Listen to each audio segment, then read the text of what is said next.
உதாரணத்துக்கு மாசு கட்டுப்பாட்டு வாரியத்தை நாங்கள் வடசென்னையிலே நிறுவுவோம். எதற்காக என்று சொன்னால் மாசு கட்டுப்பாட்டுக்குள் கொண்டு வருவதற்காக. பொல்யூஷன் கண்ட்ரோல் போர்ட அமைச்சர்ல இருக்கிற பொல்யூஷன் கண்ட்ரோல் போர்ட வடசென்னையில கொண்டு வந்து வைக்க போறாங்களாம்.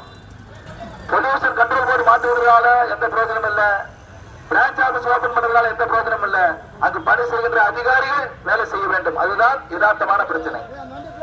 மக்கள் குறைகளை அதிகாரிகள் தீர்க்க வேண்டும் என்று சொன்னால் மக்களால் தேர்ந்தெடுக்கப்பட்ட பிரதிநிதிகள் சிறப்பாக செயல்பட வேண்டும்.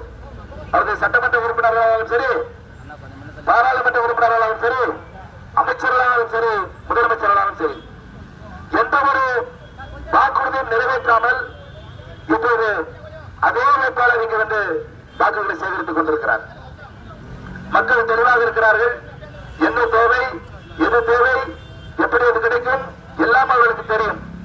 இப்போது இந்த சோசியல் மீடியா, சமூக வலைதளங்கள் ஒவ்வொரு மனிதன் கையிலும் இருக்கிறது. அவர்கள் எல்லோரும் எல்லாவற்றையும் பார்த்துக் கொண்டிருக்கிறார்கள். ஒரு சில பகுதியிலே 2 பிரதான கட்சிகளுடைய வேட்பாளர்கள் கூட அவர்கள் அனுமதிக்கவில்லை.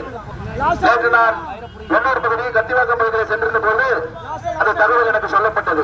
பாரத பிரதமர் நரேந்திர மோடி அவர்கள் ஊழலற்ற ஆட்சியை 10 வருடமாக கொடுத்திருக்கிறார்.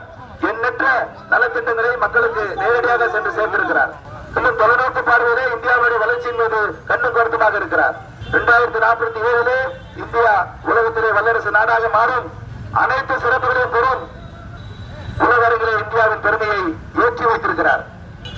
தமிழக தலைவர் அண்ணாமலை அவர்கள் என் மண் என் மக்கள் பயணத்தின் மூலம் பல்வேறு குறைகளை தமிழகத்திலே கண்டறிந்து சம்மத்தியான கேள்விகளை எல்லாம் கேட்டுக் கொண்டிருக்கிறார். ஒரு பதில் கூட அவர்களால் சொல்ல முடியவில்லை. இதுதான் யதார்த்தமான உண்மை. இப்படிப்பட்ட தலைவர்கள் நம்முடன் இருக்கும்போது இந்த வட சென்னை வஞ்சிக்கப்படாது, வட சென்னை வாழ வைக்கப்படும். இந்த குறுகலான சந்து எத்தனை ஆண்டு காலமாக இருக்கிறது. இந்த குறுகலான சந்திலே எவ்வளவு மழைநீர் தேங்கி இருக்கிறது. இந்த மழைநீர் வடிகாலை எப்படி ஒரு சரி செய்யாமல் இருக்கிறார்கள் என்று உங்களுக்கு தெரியும்.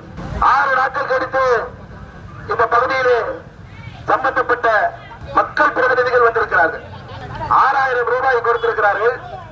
6000 ரூபாய் கொடுத்ததும் பாரத பிரதமர் மோடி அவர்கள் தேசிய பேரிடர் நிதியிலிருந்து எடுத்து கொடுத்த பணம்.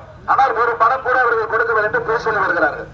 எதற்காக பேச வருகிறார்கள் என்று சொன்னால், மக்கள் எப்பொழுதுமே பாரதிய ஜனதா கட்சி ஆட்சியை குறை சொல்வதன் மூலம் அவர்கள் பாரதிய ஜனதா கட்சியின் பக்கம் போகக்கூடாது.